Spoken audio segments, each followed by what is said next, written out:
U2C മീഡിയയിലേക്ക് എല്ലാവർക്കും സ്വാഗതം. യെസ്, U2C മീഡിയയുടെ ബിഗ് ബോസ് ടോക്ക് ആണ്. യെസ്,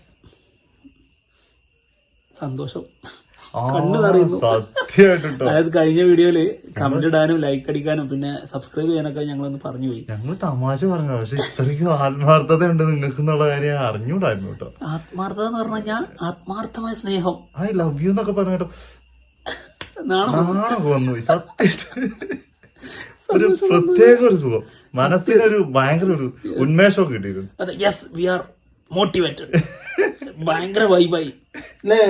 അധികം ഓവറാക്കണ്ട. അല്ല, നമുക്ക് ഓവറാക്കാൻ സ്ഥലം വേറെ ഉണ്ടല്ലോ, ബോസ് ഉണ്ടല്ലോ. ബിഗ് ബോസ് തുറന്നിട്ടിരിക്കുന്ന എന്തിനാണ്? നമ്മളെ പോലുള്ളവർക്ക് അർമാദിക്കാൻ വേണ്ടിയില്ല. അതെ, അപ്പൊ നമുക്ക് അർമാദിക്കാം. പിന്നെന്താ, തീർച്ചയായിട്ടും. യെസ്, അപ്പൊ തുടങ്ങാം. അതായത് ബിഗ് ബോസിന്റെ ഉള്ളില് ഒരു ടോക്ക് ഉണ്ടായി. നമ്മുടെ അപ്പാനി തെറ്റിപ്പോയി, കീലേരി അച്ചു ഒരു കാര്യം പറയുന്നുണ്ടായിരുന്നു. അതായത് രേണുസുതി പാവാണ്, അത് ഇരുന്ന് കുറ്റം പറഞ്ഞിട്ട് പാവാണ് പക്ഷെ പാഴാണ്. ഒരു വലിയൊരു കണ്ടസ്റ്റന്റിനെ അവിടെ നഷ്ടപ്പെടുത്തി എന്നിട്ട് പറയാണ് ബിഗ് ബോസ് എന്ത് മണ്ടത്ര ചെയ്തത്. ഇങ്ങനെയൊക്കെ ഒരാളെ കണ്ടസ്റ്റന്റ് ആക്കാൻ പാടുണ്ടോ? വേസ്റ്റ് ആക്കിയില്ലേ? ഒരാൾക്കുള്ള അവസരല്ലേ, മികച്ച കണ്ടസ്റ്റന്റിനെ വേസ്റ്റ് ആക്കി. ഭയങ്കര വലിയൊരു ഓപ്പർച്യൂണിറ്റി വേറൊരാൾക്ക് കിട്ടേണ്ടത് ഇവിടെ വേസ്റ്റ് ആക്കിയതാണ് അവരുടെ കണ്ടെത്തല്. അതായത് നമ്മൾ ഈ ഗവൺമെന്റ് ജോലിക്കൊക്കെ ചിലര് അപ്ലൈ ചെയ്ത് ചിലര് ലീവൊക്കെ എടുത്ത് പോകും. സത്യം. അപ്പോ കിട്ടേണ്ട ഒരാൾക്ക് കിട്ടേണ്ടതാണ് ആ രീതിയിൽ പറയില്ലേ, അതുപോലെ ഉണ്ട് ഇത്. അപ്പോ ഇത് ശരിക്കും നമ്മളെ വേദനിപ്പിച്ചിട്ടില്ല, പക്ഷെ ഇത് ഭയങ്കരമായിട്ട് വേദനിപ്പിച്ചു കുറച്ച് കഴിഞ്ഞപ്പോ. ഇത് ചിന്തിപ്പിച്ചു കുറച്ച് കഴിഞ്ഞപ്പോ. കാരണം എനിക്ക് തോന്നുന്നു ഈ പറയാൻ പോകുന്ന ആളും മറ്റേ കീലേരി അച്ചുവും തമ്മിൽ എന്തെങ്കിലും കണക്ഷൻ ഉണ്ടോന്ന്. ഞാൻ ഇന്ന ദിവസം ഇതിനെ കുറിച്ച് സംസാരിക്കും, നിങ്ങൾ ആ ദിവസം തന്നെ വന്നിട്ട് ഇതിനെ കുറിച്ച് പുറത്ത് സംസാരിക്കണം എന്ന് പറഞ്ഞിട്ടുണ്ടായിരുന്നോ എന്നൊരു ഡൗട്ട് സത്യത്തില്. അതായത് ഞങ്ങൾ പറയാൻ പോകുന്നത് അലിൻ ജോസ് പെരേരനെ കുറിച്ചാണ്. AJP സൂപ്പർ സ്റ്റാർ AJPനെ കുറിച്ചും ആളുടെ AJPന്റെ മുകളിലുള്ള ഒരു മുതലുണ്ട്. AJP ഇങ്ങനെ ആയതിലൊന്നും ഒരത്ഭുതമല്ല കേട്ടോ. അപ്പൊ മൂപ്പരുടെ വിഷമം കണ്ടിട്ട് ഞങ്ങൾക്ക് സഹിക്കാൻ പറ്റില്ല. അപ്പോഴാണ് ഈ അപ്പാനി ശരത്ത് ഈ ഒരു കീലേരി അച്ചു ഈ ഒരു സാധനം കൂടി പറയണത്. അപ്പൊ മൊത്തത്തിൽ കണക്ഷൻ ഒരേപോലെ ആയിപ്പോയി. കറക്റ്റ്. അതായത് രേണുസുദിനെ പോലെ ഒരാളെ അതിനകത്തേക്ക് കയറ്റി ഈ ഒരു ഓപ്പർച്യൂണിറ്റി വേസ്റ്റ് ആക്കി. ശരിക്കും AJP ഒക്കെ വന്നിരുന്നെങ്കിൽ ശരിക്കും കിട്ടേണ്ടി, നിങ്ങളെ ചിന്തിച്ചു, കിട്ടേണ്ടിരുന്ന ആള് പുറത്തല്ലേ. അത് ശരിക്കും കൃത്യമായി അതിന്റെ കാര്യകാരണങ്ങൾ സഹിതം പറഞ്ഞു തരുന്നുണ്ട് AJPന്റെ പെരേര. ഒരു മിനിറ്റ് വെയിറ്റ് ചെയ്യും. എല്ലാ കേരളത്തിൽ നിന്ന് ഗൾഫിലോ എവിടെ പോയിട്ടുള്ള ആൾക്കാരും ആഗ്രഹിച്ച ഒരു വ്യക്തി എന്ന് പറയുന്നത് ഇവരാണ്. അപ്പൊ ആ ആഗ്രഹിച്ച വ്യക്തി ബിഗ് ബോസിലേക്ക് വന്നില്ല. അതിന്റെ ഒരു നിരാശ ആൾക്കാരിലുണ്ട്. പല ആൾക്കാരും വെച്ചിട്ട് വെറുതെ ഫോട്ടോ ഒക്കെ എടുത്തിട്ട് ഇവരാണ്. അപ്പൊ അതിന്റെയൊക്കെ പിന്നിലെന്ന് പറഞ്ഞാൽ അവരുടെ ഒരു മനസ്സിൽ ഇവനാണ് ഇവൻ ഇത്ര ഇപ്പൊ കല്യാണ പരിപാടികൾക്കും എല്ലാ പരിപാടികൾക്കും പോണല്ലേ, എന്തോരം ജനങ്ങളാണ് കൂടുന്നത് അല്ലെ. അപ്പൊ അതൊക്കെ കൊണ്ട് ഇവനാണ് ഒരു കാര്യം ആൾക്കാർ കൂടാറുണ്ട്. ഇപ്പൊ ഉത്സവത്തിന് നമ്മൾ പോകുമ്പോഴേ ആനനെ കാണുമ്പോഴും നമ്മള് ആൾക്കാർ കൂടും, ആന ഇട്ട പിണ്ടം നോക്കുമ്പോഴും നമ്മള് അവിടെ നിന്ന് കൂടാറുണ്ട് അല്ലേ. അത് ആനപ്പിണ്ടെന്ന് പറഞ്ഞിട്ട് അത് തന്നെയാണ് ഇവിടെയും. എനിക്ക് വയ്യ, ഇത്ര അഭിമാനത്തോടെ ഒരു മകനെ കുറിച്ച് പറഞ്ഞ ഏതെങ്കിലും അച്ഛന്മാരെ കണ്ടിട്ടുണ്ടോ? ചെങ്ങൈ ഉണ്ടോ? കണ്ടിട്ടുണ്ടോ? ശരിക്കും വിഷമം തോന്നിയില്ലേ? ഉള്ളില് ഉരുകിപ്പോയി. എന്തായാലും അതൊക്കെ എനിക്ക് ഇവിടുത്തെ നിരാശയും അവിടുത്തെ നിരാശ ഏകദേശം കറക്റ്റ് ആയിട്ട് തോന്നി. അതെ അതെ. അവിടെ കീലേരി അച്ചുവിനുണ്ടായ നിരാശ അതായിരുന്നു. അവിടെ വലിയൊരു കണ്ടസ്റ്റന്റിനെ അവിടെ നഷ്ടപ്പെടുത്തി. അപ്പൊ ഇത്രയും വലിയ കഴിവുള്ളവർ തഴയപ്പെട്ടിട്ടാണ് അവിടേക്ക് രേണുസുതി വരുന്നത്. ഒരു കഴിവുമില്ല, എന്നാ പാവാണ്. പാവാണ് പക്ഷെ പാഴാണ്. കൊള്ളാം, നൈസ് വൺ. അതൊക്കെ അവിടെ ഇരിക്കട്ടെ. ഒരു ഞാന് ഇന്നലെ മുതൽ അന്വേഷിച്ചുകൊണ്ടിരിക്കുന്ന, അതായത് ഇന്നത്തെ ദിവസം ഞാൻ കാത്തിരുന്നത് ഒരൊറ്റ കാര്യത്തിനാണ്. നമ്മുടെ നെവിൻ തപ്പിയ, അതായത് ആ പെട്ടിയില്ലേ, അതിൽ നിന്ന് ആള് എന്താണ് തപ്പിയെടുത്തതെന്ന്. നെവിൻ പെരും കള്ളനാട്ടോ. അതിലേക്ക് വരാം. സംഭവം അത് ഷെഡ്ഡി അല്ല കേട്ടോ, അതിന് തീരുമാനമായിട്ടുണ്ട്. അത് ആ കയ്യിലുള്ള ആ ബാൻഡ് ഉണ്ടല്ലോ അതാണ്. ഓക്കെ, എന്താ നീ അങ്ങനെ പറയാൻ കാരണം? ഇത് തന്നെ പറയാൻ വന്ന കാരണം പറ.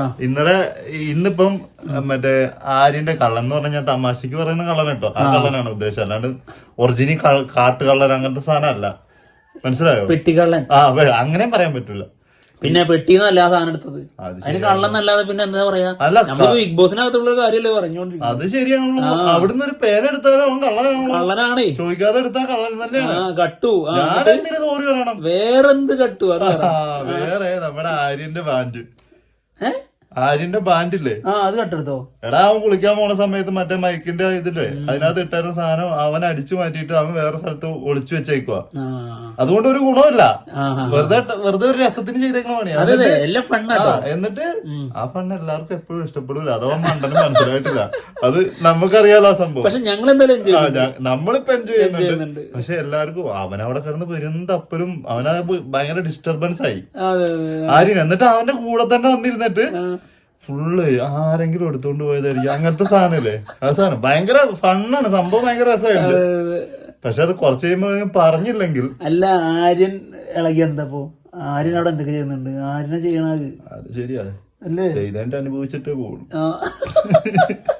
നമ്മളെന്ത് തെറ്റ് ചെയ്താലും നമ്മളെന്ത് തെറ്റ് ചെയ്താലും അത് ഈ ഭൂമിയിൽ നിന്ന് അനുഭവിച്ചിട്ട്. അപ്പൊ ബിഗ് ബോസിന്റെ ഹൗസിനുള്ളിൽ ചെയ്തത് അവിടെ തന്നെ അനുഭവിച്ചിട്ടേ പോരുള്ളൂ. അത് വേറുള്ളവര്. ഞാൻ ഇത്ര ഇമോഷണൽ ആവേണ്ട ആവശ്യമില്ല. മാത്രല്ല അത് നെവിൻ ആരെ കുറിച്ച് ചിന്തിച്ചാൽ മതി, ജനങ്ങളെ കുറിച്ച് ചിന്തിച്ചാൽ മതി. അല്ലാതെ അവിടെ മറ്റുള്ളവർക്ക് ഇഷ്ടപ്പെടില്ല എന്നുള്ള ചിന്തിക്കേണ്ട കാര്യമില്ല, ആവശ്യമില്ല. അപ്പൊ നെവീന് ചെയ്തത് അടിപൊളി, കൊള്ളാം. കള്ളത്തരൊക്കെ അത്യാവശ്യമൊക്കെ ഉള്ളത് രസാ, അത് വേണം. അതെ, ഇത് കാണിക്കാതെന്നല്ല, അതായത് ഇത് ക്യാമറ ഉണ്ട് കിട്ടും എടുത്ത് മറ്റേ ക്യാമറയിൽ വന്നിട്ട് ഒറ്റയ്ക്ക് നിന്നിട്ട് പറയുന്നുണ്ട് ഇന്ന സ്ഥലത്ത് എടുത്ത് വെച്ചിട്ടുണ്ട്, ആ സ്ഥലം വരെ കാണിച്ചു കൊടുക്കുന്നുണ്ട്. കള്ളനാണെങ്കിലും നമ്മുടെ മാധവനെ പോലെ നല്ല അന്തസ്സുള്ള ചേക്കിന്റെ ചേക്ക് വിട്ട് ഒന്നും പുറത്തു പുറത്തു പോകില്ല. അയ്യോ, ഏതാണെങ്കിലും പക്ഷെ ആള് ഒരു തെറ്റോടെ ചെയ്യുന്നുണ്ട്, അത് മറ്റുള്ളവർക്കും കൂടി ഉണ്ടാക്കുന്ന ഭക്ഷണം ആള് ഒറ്റക്ക്. പിന്നെ ഇതിന്റെ അതായത് ചില സമയങ്ങളിൽ ആള് വയലേക്ക് കൊടുക്കുന്നുണ്ടെന്ന് അറിയാമല്ലോ, വേറുള്ളവർക്കൊക്കെ ഇങ്ങനെ ആരെങ്കിലും വാ തുറന്ന അപ്പോ അത് കൊടുക്കും. അതെന്തിനാണെന്നറിയോ? ആൾക്കെതിരെ ആള് സംസാരിക്കാതിരിക്കാൻ, അതായത് പ്രതികരിക്കാതിരിക്കാൻ. എടാ നീ എന്തിനാടാ എടുത്തേ ചോദിക്കാൻ വരുമ്പോഴത്തേക്കും വായിക്കാത്തോണ്ട് പിന്നെ കുറച്ചു നേരം പിന്നെ ഇത് കട്ടതാണെന്ന് പറഞ്ഞാലും അല്ലെങ്കിൽ അനുവാദം ഇല്ലാതെ ഞങ്ങൾക്കും കൂടി ഉള്ളതാണ് എന്ന് പറഞ്ഞാലും അപ്പൊ നിങ്ങളും അതിന്റെ വിഹിതം പറ്റിയിട്ടുണ്ട് എന്ന് പറയാനുള്ള ഒരു തന്ത്രമാണ്. തിന്നില്ലടാ നാക്കിയില്ലടാ നായേ എന്ന് ചോദിക്കൂ, ആ ചോദ്യം ചോദിക്കാതിരിക്കാൻ. അവിടെ ഒരു ഗെയിം നടന്നിട്ടുണ്ടായിരുന്നു, ടാസ്ക് നടന്നിട്ടുണ്ടായിരുന്നു. അതില് ഗോൾഡ് കോയിൻ കിട്ടിയിരിക്കുന്നത് നമ്മുടെ AK-47 ആണ്. പക്ഷെ ആൾക്ക് ഗോൾഡ് കോയിൻ കിട്ടി. ആൾക്കൊരു സ്പെഷ്യൽ എന്തായിരുന്നു ആളിയാ അതിന് പറയാ? അതല്ല ഗോൾഡ് കോയിൻ, പിന്നെ എന്താ ഗോൾഡ് കോയിൻ, പിന്നെ ഞാൻ എന്താ ഡയമണ്ട് കോയിൻ എന്നാണ് പറഞ്ഞോണ്ട്. അതാണ് അതിന്റെ മലയാളം പറഞ്ഞത്, അതിനല്ലേ അത് പറയാ. അത് കിട്ടി, അതുകൊണ്ട് അയാൾക്കൊരു ബെനിഫിറ്റ് ഉണ്ടായല്ലോ. അതായത് ഡയറക്റ്റ് അടുത്ത ആഴ്ചയിലേക്ക് ഒരാളെ നോമിനേറ്റ് ചെയ്യാൻ പറ്റും. അതായത് സൂപ്പർ പവർ കിട്ടി. സൂപ്പർ പവർ കിട്ടി. ഇതാ തെണ്ടി ചോദിച്ചോണ്ടിരുന്നേ, ഒരു സാധനം കിട്ടിയില്ല, ഒരു സാധനം കിട്ടിയില്ല. എനിക്ക് എന്റെ കയ്യിലുള്ള എല്ലാ സാധനത്തിനെ കുറിച്ച് പറയാൻ പറ്റുമ്പോ സൂപ്പർ കിട്ടിയ സാധനത്തിന്റെ സൂപ്പർ പവർ കിട്ടി. അതായത് അടുത്ത ആഴ്ചയിലേക്ക് ഒരാളെ ഡയറക്റ്റ് നോമിനേറ്റ് ചെയ്യാൻ പറ്റും. അതെ, അപ്പം ടെസ്റ്റ് ഉണ്ട്. നോമിനേറ്റ് ചെയ്യാന്ന് പറഞ്ഞാൽ അതിപ്പോ ചാടി കയറി നോമിനേറ്റ് ചെയ്യാൻ പറ്റില്ല. അതെ, ഇനി നമ്മുടെ അക്കു സെലക്ട് ചെയ്യുന്ന ഒരാള് അയാള് അടുത്ത ഗെയിമില് ഗോൾഡ് കോയിൻ എടുക്കണം. ഗോൾഡ് കോയിൻ എന്ന് പറഞ്ഞാൽ സ്വർണ്ണ, ഗോൾഡ് കോയിൻ എടുക്കണം. അതെടുത്താൽ മാത്രമേ അടുത്ത ഒരാളെ ഡയറക്റ്റ് നോമിനേറ്റ് ചെയ്യാൻ പറ്റുള്ളൂ. അതെ, എന്നാൽ മാത്രമേ ആൾക്ക് അത് ചെയ്യാൻ പറ്റുള്ളൂ. പിന്നെ അത് മാത്രല്ല, ആള് ഗോൾഡ് കോയിൻ കിട്ടാതെ പരാജയപ്പെട്ട് കഴിഞ്ഞാൽ സ്വർണ്ണ നാണയം കാത്തിരിക്കുന്നു, അപ്പൊ നല്ല പണി കിട്ടും.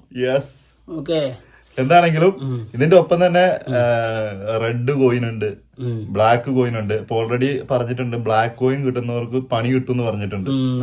ബ്ലാക്ക് കോയിൻ കിട്ടിയിരിക്കുന്നത് 3 പേർക്കാണ്: അനീഷ്, റന, അഭിലാഷ്. അതിനെ കുറിച്ച് പറയാനുണ്ട്, അത് കുറച്ച് കൂടുതൽ കാര്യങ്ങളാണ്. അത് നമുക്ക് അടുത്ത വീഡിയോ പറയാം. അടുത്ത വീഡിയോയില സമയം ഇപ്പോഴേ ഒരുപാട് കഴിഞ്ഞു. ആണോ? ഓക്കെ, ഇഷ്ടം പോലെ പറയാനുണ്ടല്ലോ അല്ലേ? പിന്നെ തീർച്ചയായിട്ടും എന്ത് വേണേലും ചെയ്യാം. ഗോൾഡ് കോയിൻ എവിടെ ഉള്ളത് ഇപ്പൊ? ഗോൾഡ് കോയിൻ എടുക്കുന്നവർ തിരിക്കട്ടെ, അല്ല കിട്ടിയോട് തിരിക്കട്ടെ.